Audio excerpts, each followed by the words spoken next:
दूर एक बड़े से जंगल में टुनटुनी अपने छोटे छोटे बच्चों के साथ रहती थी। जंगल में कई दिनों से बहुत तेज बारिश हो रही थी। इस वजह से ठंड भी बहुत ज़्यादा हो गई थी। इसलिए टुनटुनी अपने बच्चों के लिए भोजन लेने बाहर नहीं जा पाई थी। हमें कुछ खाने को दो, हम भूखे हैं। हाँ मम्मा, मैं भी भूखी हूँ, मैं भी खाऊंगी भोजन, मुझे भी खाने को दो ना मम्मा। मैं क्या करूँ, मेरे बच्चों, बाहर बहुत ठंड हो रही है और बहुत तेज बारिश भी हो रही है। ऐसे में मैं तुम्हारे लिए भोजन कहाँ से लाऊं? मम्मा, मेरे पेट में भूख से बहुत जोर से दर्द हो रहा है, कुछ तो खाने को दो। अब मैं क्या करूं? इतनी बारिश ठंड में कैसे बाहर जाऊं? लेकिन मुझे अपने बच्चों के लिए बाहर जाना ही होगा, चाहे मेरी जान क्यों ना चली जाए। आखिर बच्चे कब तक भूख बर्दाश्त करेंगे? ऐसे सोचकर टुनटुनी बच्चों से कहती है, बच्चों, आप सब यहीं पर रुको, मैं जाती हूँ बाहर और कहीं भोजन की तलाश करती हूँ। फिर टुनटुनी घर से बाहर भोजन की खोज में चली जाती है। काफ़ी देर यहाँ वहाँ देखने पर टुनटुनी को कुछ नहीं मिलता। जभी उसे पतलू अपने घर के दरवाजे पर बैठा दिखाई देता है और वो उसके पास चली जाती है। पतलू भैया, मेरे बच्चे भूखे हैं, मैं बारिश के कारण भोजन नहीं ला सकी, इसलिए आप मुझे थोड़ा भोजन दे दें। टुनटुनी, जाओ यहाँ से, और तूने ये सोचा भी कैसे कि मैं तुझे अपना भोजन दूंगी, वो भी इन बारिशों के दिनों में? और पतलू जी, चले अंदर, इस चिड़िया की तो आदत है मांगने की। सुंदरी, मैं इस तेज बारिश में भोजन लेने नहीं जा सकी, प्लीज मुझे थोड़ा सा भोजन उधार दे दो, मैं बारिश रुकने के बाद ये भोजन वापस कर दूंगी। मेरे छोटे छोटे बच्चे भूखे हैं, उन पर रहम करो। टुनटुनी, ये तुम्हें पहले सोचना चाहिए था, अब चली जाओ यहाँ से, हम नहीं देंगे तुम्हें अपना भोजन। पतलू भैया, मेरे टिल्लू की तबीयत खराब थी, इसलिए मैं ज़्यादा भोजन नहीं जमा कर पाई, प्लीज मुझ पर रहम करें। टुनटुनी, हमें माफ़ करो और जाओ यहाँ से, सारा मूड खराब कर दिया। टुनटुनी को अपनी हालत पर रोना आ जाता है और वो रोते हुए वहाँ से चली जाती है। वो भोजन लेने दूर पहाड़ों की तरफ निकल जाती है, क्योंकि उसे तो अपने मासूम बच्चों के लिए भोजन कैसे भी करके लाना था। बंटी भैया, मम्मा कब आएंगी? भूखे पेट अब चक्कर आ रहे हैं मुझे। टिल्लू, बस किसी वक्त हमारे लिए भोजन लेकर आती होंगी मम्मा। अब तक तुम ये बारिश का पानी पी लो। बारिश तो बढ़ती जा रही थी, जब तक तुम ये बारिश का पानी पी लो। बारिश तो बढ़ती जा रही थी, आसमान में तेज बिजली भी चमक रही थी। अब तो बच्चों को भूख के साथ साथ डर भी लगने लगा था। वो तीनों बच्चे एक दूसरे से करीब होकर बैठ जाते हैं। इधर टुनटुनी अपनी पूरी जी जान से चले जा रही थी। मेरे बच्चे घोंसले में अकेले हैं, मैं क्या करूं? समझ में नहीं आ रहा कुछ। वो भी बहुत छोटे हैं, मेरे बिना वो अकेले घर में डर रहे होंगे।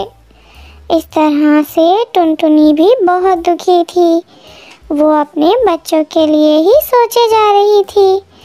तभी बारिश के साथ साथ एक बड़ा तूफान भी आता है और टुनटुनी का घोंसला उड़ा के ले जाता है। तीनों बच्चे जैसे तैसे अपनी जान बचाकर बैठ जाते हैं और ज़ोर ज़ोर से रो रहे थे। बंटी भैया, मम्मा कब आएंगी? मुझे बहुत डर लग रहा है। अब तो हमारा घोंसला भी टूट गया। टिल्लू, इससे तो अच्छा होता अगर हम मम्मा को भोजन लेने का नहीं बोलते। वो कम से कम हमारे पास तो होती, शायद तब इतना डर नहीं लगता हमें। बच्चे भूख और ठंड से कांप रहे थे। अपनी मम्मा को याद करके रोए जा रहे थे। कोई भी पक्षी उनकी मदद नहीं करता। फिर एक छोटा सा बादल जो काफ़ी देर से उन्हें देख रहा था, वो बच्चों के क्या हुआ है बच्चों? मैं आपको काफ़ी देर से देख रहा हूँ। आप इस बारिश में कब से भीग रहे हो? क्या आपको ठंड नहीं लग रही? बादल अंकल, ठंड भी लग रही है और भूख भी, और हमारा घोंसला भी टूटा हुआ है, हवा में उड़ गया, और हमारी मम्मा भी नहीं है। रो मत बच्चों, चुप हो जाओ। आपकी मम्मा कहाँ गई हुई हैं? बादल अंकल, हमारी मम्मा हमारे लिए भोजन लेने गई थी और अभी तक नहीं वापस आई। क्या आप हमारी मम्मा को हमारे पास ला सकते हो? अरे, ये छोटे बच्चे तो बहुत दुखी हैं। मुझे इनकी मम्मा को ढूंढकर ही लाना होगा। ऐसे सोचकर बादल तीनों बच्चों को अपने ऊपर बिठाता है और एक बड़े सिप में बिठा देता है। बच्चों, घबराओ नहीं, आराम से यहीं बैठो। मैं अभी जाकर आपकी मम्मा को ढूंढ कर लाता हूँ और आप लोग यहाँ से कहीं भी मत जाना। मैं आपकी मम्मा को ढूंढकर इसी जगह पर लेकर आऊँगा। ऐसे बच्चों को समझाकर बादल टुनटुनी को ढूंढने चला जाता है। वो एक साथी से पूछता है, आप काफ़ी वक्त से करीब वाले जंगल में बारिश बरसा रहे हो। क्या आपने एक छोटी चिड़िया को देखा है? वो भोजन लेने के लिए अपने बच्चों से दूर चली गई है। मैं उसे ही ढूंढ रहा हूँ। हाँ, छोटे बादल, पहाड़ों में मैंने एक छोटी चिड़िया को देखा था। वो बहुत दुखी लग रही थी, दाना भी खोज रही थी। अरे, वही इन बच्चों की माँ होगी। आपका बहुत शुक्रिया काले बादल जी। अब मैं पहाड़ों की तरफ जाता हूँ। फिर वो छोटा बादल पहाड़ों की तरफ चला जाता है। उसे टुनटुनी दिख जाती है और वो तेज़ी से उसके पास जाता है। छोटी चिड़िया, आप यहाँ हो और जंगल में आपके छोटे छोटे बच्चे अकेले हैं। तेज़ हवा में आपका घोंसला भी उड़ गया है और तुम्हारे बच्चे बहुत रो रहे हैं। बादल भैया, मेरे बच्चे तो ठीक है ना? उन्हें कुछ हुआ तो नहीं है? अरे नहीं, अब वो तीनों एक बड़े पेड़ के सुराख में महफूज हैं। वो तो अच्छा हुआ जो मैंने उन्हें देख लिया, वरना बारिश में भीगते रहते बेचारे। जल्दी से मुझे मेरे बच्चों के पास ले चलो। मैं इस तेज़ बारिश में चल चल कर बहुत थक चुकी हूँ। आपकी बड़ी मेहरबानी होगी। फिर बादल टुनटुनी को अपने ऊपर बिठाकर उड़ने लगता है।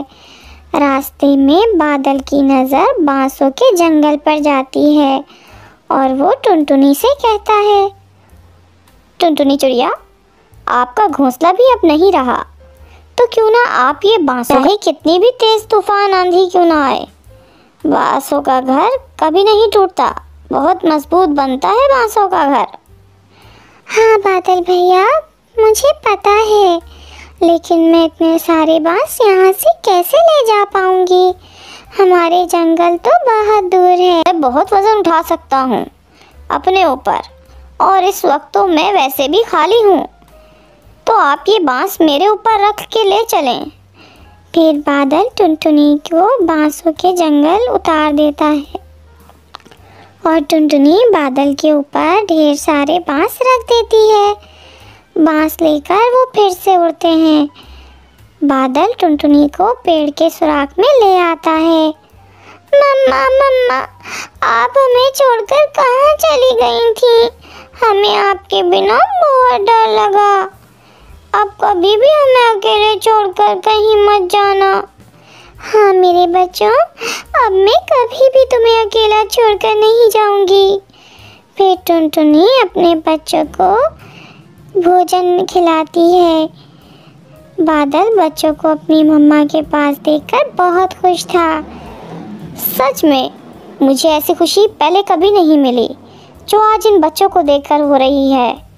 बादल भैया, आपका बहुत बहुत शुक्रिया। अगर आप मेरे बच्चों को नहीं देखते तो वो इस बारिश में ठंड से मर जाते। मैं आपका ये एहसान कभी नहीं भूलूंगी और आपकी वजह से ही बांसों का मजबूत घर भी बना पाऊंगी। एक बार फिर आपका बहुत बहुत शुक्रिया। फिर छोटा बादल खुशी खुशी वहाँ से चला जाता है और फिर बारिश भी रुक जाती है और टुनटुनी बांसों से अपने लिए छोटा सा मजबूत घर बना लेती है जिसमें टुनटुनी के बच्चे आराम से रहते हैं। अब टुनटुनी का घर टूटने का डर भी ख़त्म हो चुका था और वो अपने घर में रहने लगते हैं। प्यारे दोस्तों, क्या आपको याद है कि टुनटुनी पतलू के पास क्या मांगने गई थी? तो हमें कमेंट्स में ज़रूर बताइएगा। अगर आपको वीडियो पसंद आए तो चैनल को सब्सक्राइब और वीडियो को लाइक और शेयर करें।